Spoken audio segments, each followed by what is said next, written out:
Everybody say, praise the Lord. Let us open our Bible on Matthew 25:19. Praise the Lord. After a long time, the Lord of those servants cometh, and reckoneth with them. Ayan. Sinasabi po dito na sa mahabang panahon, ang Panginoon ng mga alipin ay dumating. At lahat ng kanilang mga gawa ay kinilala ng kanilang Panginoon. So, ganoon din po sa buhay natin. Be not be weary in well-doing, for in due season you will reap if you faint not. Yan ang pinakamahalaga sa buhay natin. Kaya nga merong awitin na, since I have been redeemed, I will glory in His name. So, ibig sabihin yan, kung simula na ikaw ay niredeem ng ating Panginoong Hesukristo, you glorify God until this present time, aanihin mo yung lahat na kabutihan na iyong ginawa sa Panginoon. Dahil since you have been redeemed, you are glorifying Him. Alam niyo po, pag tayo ay gagawa ng kasalanan, after 10 years serving God, after 15 years serving God, after 1 year serving God, after 5 years serving God, pag magkasala tayo, magsugod na punta sa uno. Magsimula na naman tayo sa uno. Mabuti lang makabalik ka. Kasi may pagkakataon ka naman mag-ipon sa mata ng Diyos, which is worthy of reward. Praise the Lord! At least may hinihintay ka. At least na kay ginapaabot. Since you were forgiven, everything erase lahat. But you have to start another. Kaya, parang may kasabihan na, if the cat is away, the rat will play. Kung ang amo ay umalis ng malayo at matagal pang darating, yung mga servants, kung wala silang takot sa amo nila, gagawa sila ng mga bagay na hindi gusto ng amo nila. Kaso walang amo nila, gagawa sila. Pero meron naman ding mga servants na may takot sa kanilang amo, na kahit wala yung amo nila, parang nandyan na rin yung amo nila, tumitingin sa kanila. So, gumagawa sila ng mabuti. Pagdating ng amo nila, mula sa matagal na panahon, ire-recon ng amo nila ano ang ginawa ng kanilang servants. Pag mabuti yung ginawa ng mga servants niya, tatakyan sa isip, gagantipalaan sila. Alam mo yung mga amo, nag-iisip din yan sa mga servants. Pag nakita nila, yung mga servants nila ay nagpapakita ng mabuting gawa ayon sa kanilang instruction, ayon sa kanilang hinihabilin, mag-isip din yung amo nila. Kasi ang amo may kakayahan yan eh. Minsan, maano na yan sila eh, malito na yan sa nila ibigay yung mga blessings nila, sa sobra-sobrang blessings. Eh, siyempre, doon sa kanilang mga servants na kinaawaan nila. Doon sa mga servants na kanilang kinaliligayahan. Pero pag gumawa yung mga servants nila ng kalukuhan against sa kanilang amo, mag-isip din yung amo nila ng masama. Sabihin siguro ng amo nila, binigyan kita ng pagkakataon to be in my house. It is your privilege to live together in my property. But since you did, that is against me. Dahil gumawa ka ng laban sa akin, I will give that opportunity to others. And I'm going to remove you out of my property. Ganon. Kaya sa buhay natin, kahit malayo yung amo natin na sa langit, pero higit pa ang ating lugar, may mga CCTVs. CCTV ba? Lahat ng anggel nakikita ka. Lahat ng anggel nakikita ka. And it is being recorded in a book of record. Praise the Lord! So kung ikaw, servant ng Panginoong Diyos, gumawa ka ng tama at mabuti sa Kanya kahit hindi mo siya nakikita, i-recon niya ng Diyos. Anong recon? Recognition ba? I-recognize siya ng Diyos. If you have done that which is good, you will receive good from Him. If you have done that which is not good, you will receive not good from Him. Ganun. Kaya sa buhay natin, it is our opportunity to do good and right in the eyes of our Master, so that when the day of reckoning, tatanggapin natin ayon sa ating mga ginawa. Praise the Lord! Huwag tayong mag-aksaya ng panahon. Huwag tayong mag-aksaya ng oportunidad na binigay ng Diyos sa buhay natin. Samantalahin natin ito. Redeem the time. I-redeem natin yung time. Gamitin natin yung time para sa kapakanan ng ikabubuti natin. Kaya, minsan, may mga servants na, matagal pa darating si amo. Gagawa ng hindi maganda. Anong hindi magandang gagawin? Hindi tinatrabaho yung binibigay na assignment. Anong hindi maganda ginagawa? Gumagawa ng labag sa kanyang kautusan ng kanyang amo.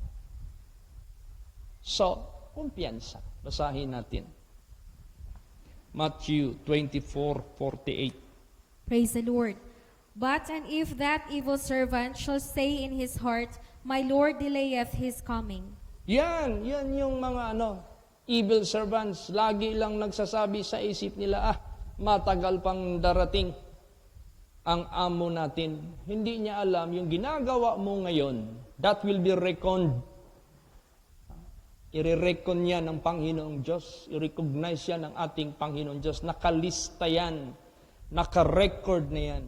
At merong merong equivalent or merong outcome or yung tinatawag na consequence. So wag magsayang ng oras, wag magsayang ng panahon.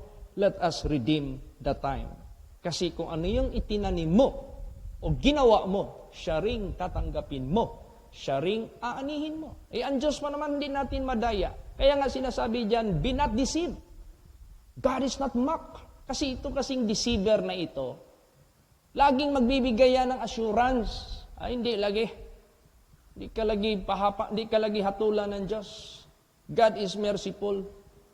May chance ka pang magsisi. Alam mo ang Diyos, maawain masyado yan. Hindi mo alam, dinideceive ka ni Satanas. Wini-waste mo yung time mo. Imbis na meron ng i-recon ang Diyos sa buhay mo na ginawa mo na tama at mabuti sa Kanya para tatanggapin mo ayon sa tinanim mo, ay wala tuloy. Nasayang. Naging baliktad ang tatanggapin mo kasi sa kakumpiyansa mo, matagal pa darating yung amo ko. So hindi ka gagawa ng tama. Mali ang nagagawa mo kasi merong deceiver. Kaya nga sinabi diyan, be not deceived. God is not mocked. Hindi mo mabibiro ang Diyos. Kung ano yung itinanim mo, siya rin aanihin mo. Pag gumawa ka ng mali, aani ka rin ng kasamaan. Pag gumawa ka ng tama at mabuti, aani ka rin ng kabutihan. So, bakit gusto nating aani ng kasamaan? So, huwag kang magpa-deceive. Praise the Lord. Para hindi ka gagawa ng masama at mali sa mata ng Diyos. Magawa mo yung mabuti at tama. Nag-iimbak ka ngayon, nagtatanim ka ngayon ng kabutihan.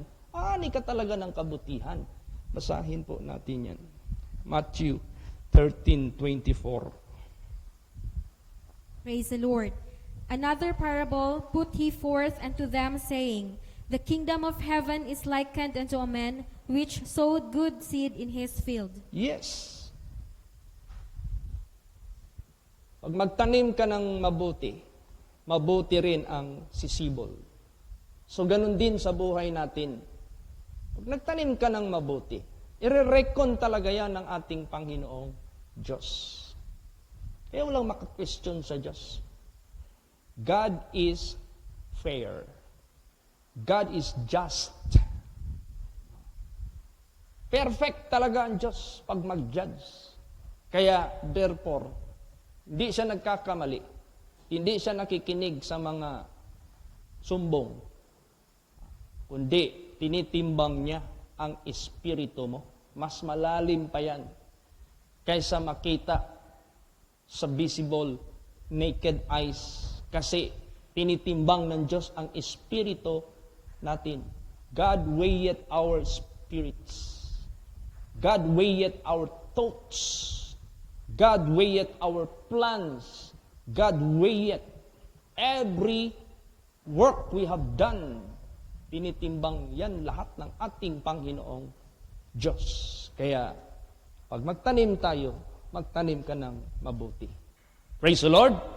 Huwag kang maniwala doon kay taning. Magtanim ka ng masama. Sigurado, masama talaga anihin mo. Basa, Matthew 13:25. Praise the Lord. And in the fourth watch of the night, 25. Matthew 13:25. praise the Lord.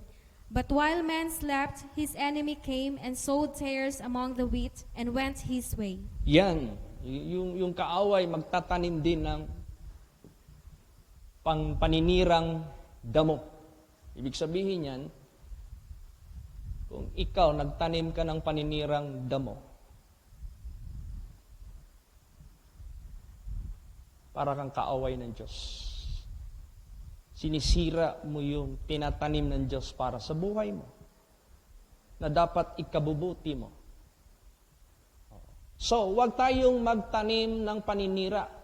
Sinisira natin yung kabutihan ng Diyos. Sinisira natin yung mga mabuting pangako ng Diyos. Sinisira natin yung pagliligtas ng Diyos. Sinisira natin yung blessing na dapat nating tanggapin. So therefore, huwag kang gagawa ng mali at masama sa harapan ng ating Panginoong Diyos. Do not ever sow evil. Huwag kang magawa ng masama. Kasi lahat yan, sisibol yan, ire-recon talaga yan. Alam nyo ano ang reason? Bakit ang mga tao hindi na lang nila magawa ang tama at mabuti sa mata ng Diyos? Bakit yun pang masama at hindi maganda ang nagagawa ng tao? Alam nyo kung bakit? Ayaw nila na ang Diyos maghari sa buhay nila. Kasi pag pinapahari mo yung Panginoong Diyos sa buhay mo, siya yung king mo, siya yung master mo, siya yung pinapakinggan mo, siya yung sinusunod mo, siya yung piniplease mo. So if you let God reign in your life, in your body, in your entire life, entire being, magagawa mo yung kaaya-aya sa Diyos. Pero kung ayaw mo siyang maghari sa iyo, hindi mo siya sundin. Tapos mayroong naghari-hari diyan na si Satanas na gustong maghari sa atin. Tapos magpapakita siya ng maraming mga very enticing, seducing, deceiving, lahat-lahat na ng mga tricks na gagawin niya. Kaya maraming nahuhulog sa scam dahil magaling mag-promise. Di ba? Alam mo yung scam? Magbenta ng item. Kung tingnan mo sa market value, 500,000, let's say sasakyan.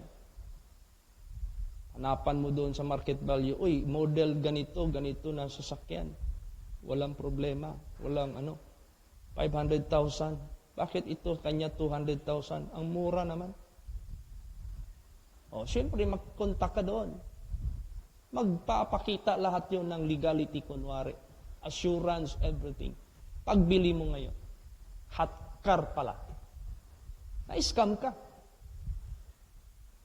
So be not deceived. Bahala na mahal, basta legit. Kung sa spiritual pa, bahala, hindi liligaya yung ating laman. Basta legit na maligtas tayo, basta legit, mabuti ang tanggapin natin sa harapan ng Diyos, basta legit. Pag-reco ng Diyos sa ating gawa,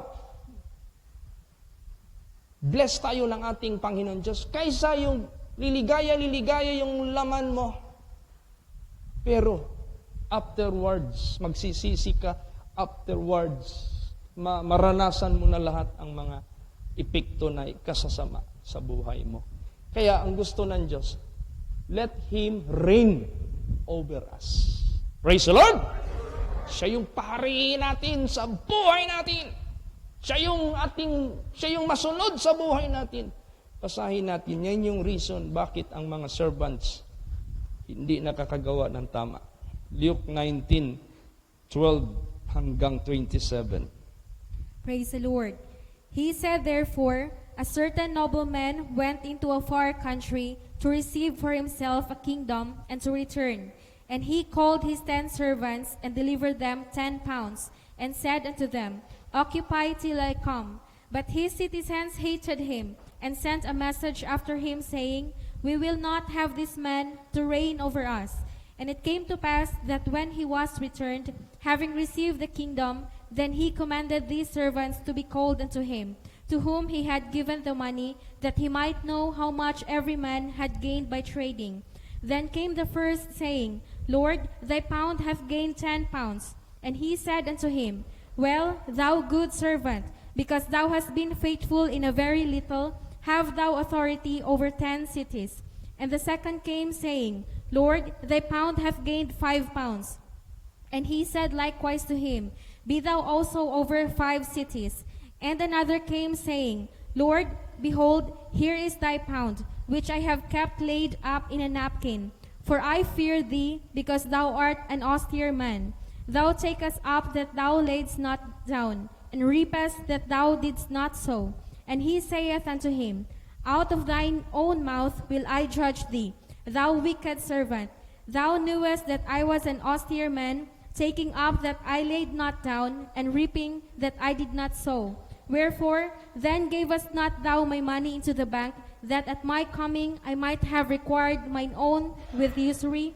And he said unto them that stood by, take from him the pound, and give it to him that hath 10 pounds. And they said unto him, Lord, he hath 10 pounds. For I say unto you, that unto every one that which hath shall be given, and from him that hath not, even that he hath shall be taken away from him. But those mine enemies which would not that I should reign over them, bring hither, and I will slay before me. Yan! Praise the Lord! Isipin mo lang. Yung nakatanggap ng 10 ang gain. Yung nakatanggap ng 5 ang gain. Yung nakatanggap ng 1, 0. What do you mean of that? Yung nakatanggap ng 10 commandments, ginawa niya lahat. 10 commandments. Yung nakatanggap ng 5 commandments, ginawa niya lahat. 5 commandments. Kahit isa lang ang commandment binigay sa kanya, hindi pa niya nasunod. Hindi pa niya natupad. Bakit? Ayaw niya mag-reign ang kanyang Lord sa kanya. Nagkamali siya. Sinabihan niya ang kanyang amo, alam ko, tao kang masama. Hindi. Nagtatanggap ka lang ng ganansya mo sa hindi mo pinaghirapan. Not knowingly, ikaw ang tatanggap, hindi siya. Siya yung giver. Siya yung rewarder. Praise the Lord! Hindi mo lang alam, ikaw ang aani sa tinanim mo. Hindi yung Panginoon mo. Siya yung rewarder eh. Siya yung nagbigay eh. Kaya yun, yung mga tao minsan minamasama pa nila ang Panginoon. Naniwala sila doon sa slanderer. Sino nag-udyok sa kanya? Si Satanas. Kaya be not deceived. Kaya sa buhay natin, pagbutihin mo ang pagpakinig sa banal na salita ng Diyos na hindi ka masingitan ni Satanas. Baka maging katulad ka nito sa isang nakatanggap ng 1 talent, kahit isa lang hindi man lang niya nagawa. Nilait pa niya yung amo niya. Nagkamali siya. Kaya sa buhay natin, pahariin natin siya. Praise the Lord! Siya yung masunod sa buhay natin. Alam nyo, careful tayo. Kahit sa pananalita natin, every idle word, nire-reckon niya ng Diyos. Nire-record yan ng Diyos. Tingnan mo, saan nahatulan yung iba dito sa Israelites? Sa bibig nila, yung kanilang murmuring and complaining. You will be judged by your word. You will be justified by your word. So, careful. Be careful, little mouth, what you say. Be careful, little eyes, what you see. Be careful, little ears, what you hear. Be careful, little feet, where you go. Be careful, little hands, what you do. Careful tayo lahat. Kasi may reckoning ang lahat. Praise the Lord. Basahin natin Matthew 12:36. Praise the Lord. But I say unto you that every idle word that men shall speak, they shall give account thereof in the day of judgment. Yes. Yung palang natatanggap natin dito sa sanglibutang ito. Sino pala ang nagbibigay ito ng award, reward, or punishment, or curse? Mula yan sa Diyos. Galing yan sa Diyos. They that sow in tears shall reap in joy. They that sow to the flesh shall reap corruption. They that sow in the spirit shall reap life everlasting. If you obey me, I will bless you. Meron niyang correspondence. Kung sumunod kayo sa akin, I will bless you. If you will not obey me, I will curse you. Sometimes people, kung nandyan sa kanila yung judgment ng Diyos, hindi pa yung final judgment, dito pa lang sa lupa, biniblame ang tao. Ang tao ang biniblame. Ang tao ang sinisisi. Or sometimes, ang Diyos ang biniblame. Ang Panginoon ang biniblame. They never consider that they have done evil. Yun yung sacrifice of fools. Never considering that they did evil. They always feel comfortable out of their evil deeds. Paano? Hindi naghuhugas sa salita ng Diyos. Paano? Hindi marunong magpakumbaba. Paano? Hindi marunong magpahari sa Panginoon sa kanyang buhay. Pag ikaw ang hari-hari sa sarili mo, ay tama ka talaga lahat. Pag ikaw ay naghari-hari sa sarili mo, magaling ka talaga sa lahat. Hindi ka na magpa-advise, hindi ka na magpasabi. Tingnan mo si King Solomon, matalino pero hindi nagpa-advise sa ama. Di ba nag-advise ang ama sa kanya? My son, be careful if you keep the commandments of our God. You will remain in your throne forever. But if you worship other gods, God will destroy you. May advice na eh. Anong gamit sa katalinuhan mo? Hindi ka naman nakikinig din sa tamang advice. Mabuti na lang, medyo naka-recover siya sa bandang huli sa kanyang buhay. Kaya mahirap, delikado talaga. Pero grabe, damage has been done already. Nahati ang Israel into 2 parts. Grabe ang damage. Kaya, in every gawa natin, mayroong recognition yan galing sa Diyos. Kaya, pagbutihin na lang natin. Praise the Lord! Ano ba yung inawit natin kanina? Ayan. Have I done my best for Jesus? Yan. Ibigay natin yung best para sa Panginoon. Para tatanggapin din natin yung best mula sa Kanya. 100% yan. Sigurado yan. What you are today, yan ang binigay ng Diyos sa iyo dahil sa iyong nagawa sa mga nakalipas. Praise the Lord. You will receive according to what you have sown. Kaya magsikap tayo. Kaya kung ano yung mga lapses, lahat ng mga napatawad na, do not remember those things. Restart. Pero yun, nasayang ang panahon. Restart, nasayang ang lahat. Pero don't lose your hope. God is still giving all opportunity, but you will receive according to what you have sown. Praise the Lord. Ibibigay yan ng Diyos. Ang Diyos, fair talaga ang ating Panginoong Diyos.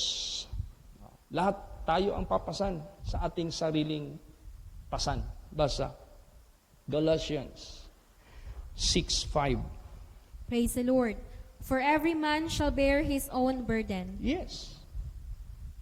Kaya nga sinasabi dyan all souls are mine. The soul of the Father is mine. The soul of the Son is mine. And the soul that sinneth, it shall die. The sin of the Father shall not be compelled to the Son. Neither the sin of the Son will be compelled by the Father. Kung ano yung sa Ama, sa Kanya lang yun. Kung ano yung sa Anak, sa Kanya lang din. Every man shall bear his own burden. Praise the Lord. So, ibig sabihin yan, huwag mong sisihin yung iba. Kung ikaw hindi mo nabigay yung best para sa Panginoon, at binigyan ka ng Diyos na ganun, hindi rin best, tapos yung iba, nagbigay ng best sa Panginoon, binigay din ng Diyos ang best sa kanila, huwag mong sisihin ang Diyos. Huwag mong questionin ang Diyos. Ni huwag mong sisihin yung ibang tao. Kundi, pahariin lang natin siya. Hindi ka magsisisi sa pagdating ng panahon. Praise the Lord. Magsikap na lang tayo. Nakaawaan pa tayo ng ating Panginoong Diyos. If you had failures of the past, magsikap ka ngayon. Because God is reckoning what you are doing now. And He is going to repay you on the future. May chance ka pa. May pagkakataon pa ang bawat isa. Praise the Lord. But do not ever over-expect. Huwag ka naman masyado mag-expect ng over na sobra. Tapos pagdating ang outcome sa iyo, hindi na meet yung iyong gusto. Si Jesus ang magsukat, hindi tayo. Si Jesus ang magtimbang, hindi tayo. Kaya, do not ever make your own judgment. Praise the Lord. Do not make your own judgment. Huwag ka maggawa ng sarili mong judgment. Bahala na ang Diyos. Kasi siya lang yung nagja-judge. Kaya, let Him reign over you, over me, para makasunod tayo sa Kanya. If He gave us 10 talents, dapat 10 talents din ang result. Pag 5 talents din ang result. Praise the Lord. Ano yung binigay ng Diyos sa atin na pinagkatiwala, pagbutihin natin yan by the grace of God. So bakit every man will bear his own burden? Basa. Romans 14:12. Praise the Lord. So then every one of us shall give account of himself to God. Yes. Dahil ang bawat isa sa atin, i-account ng Diyos. Umbaga pa, recorded lahat yan, babasahin ng Diyos yan, lahat-lahat kung ano yung nagawa mo. I-account ka talaga ng Diyos. Hindi pwede, hindi ka i-account. Kahit kalit-liitan sa gawa mo, sa salita mo, sa isip mo, naka-account yan lahat. Kaya, let us give our best to the Lord. Ibigay natin yung best para sa Panginoon. Ay, pag nakita yan ng ating Panginoong Diyos, sigurado, ibibigay rin niya yung best para sa iyo. God is fair. tatanggap talaga tayo. Hindi pwede wala tayong tatanggapin mula sa Kanya. Basa, 2 Corinthians 5:10 hanggang 11. Praise the Lord. For we must all appear before the judgment seat of Christ, that everyone may receive the things done in his body, according to that he hath done, whether it be good or bad. Knowing therefore the terror of the Lord, we persuade men, but we are made manifest unto God, and I trust also are made manifest in your consciences. Yes. We must all, no exempted, appear before the judgment seat of Christ, that everyone may receive the things done in his body, according to that he hath done. What do you mean? Every man may receive the things things done in his body. Nung buhay ka pa dito, nandito pa yung, napossess mo pa yung body mo, physical body mo. Kung ano yung nagawa mo, dyan din babasihan ng Diyos. Huwag tayong maniwala yung pag namatay ang tao, pwede mo pang i-pray. Wala na eh. Ang judgment done sa body mo. Wala ka ng physical body. Wala na yung body mo, already terminated, already deceased or expired. The only remaining in you is your soul, is your spirit. So wala na yung body, hindi na makagawa. So wala nang, kung saan ka namatay, end na yun. It is appointed unto man once to die. After this, no more works. After this, no more repentance.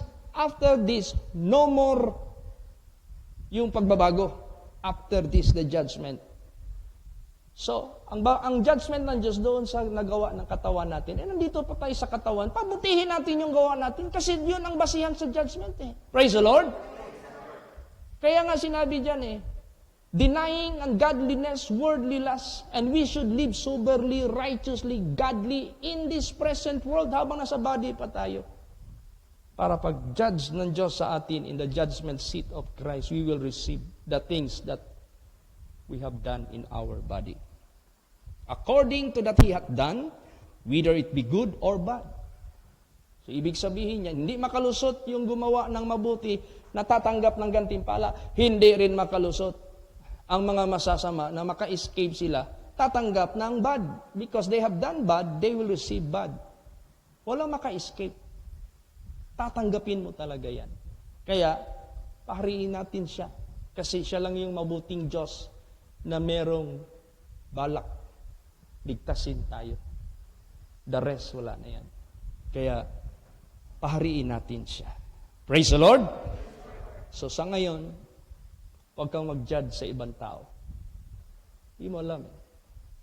Minsan, pag may narinig ka ng mga istorya sa tao na yan, yung pala, hindi accurate. Nag-judge ka na sa isip mo. Pero kung Panginoon ang tanongin mo, baka sabihin ng Diyos, He is my perfect child. He is my perfect child. So huwag ka mag-judge. Praise the Lord. Oh, wag talaga. Mas mabuti pa magtulong na lang tayo, mag-pray sa bawat isa na lahat ay makalahutay ba? Makasunod. Last verse, 1 Corinthians 4:5. Praise the Lord. Therefore, judge nothing before the time until the Lord come, who both will bring to light the hidden things of darkness and will make manifest the counsels of the hearts, and then shall every man have praise of God. Yes.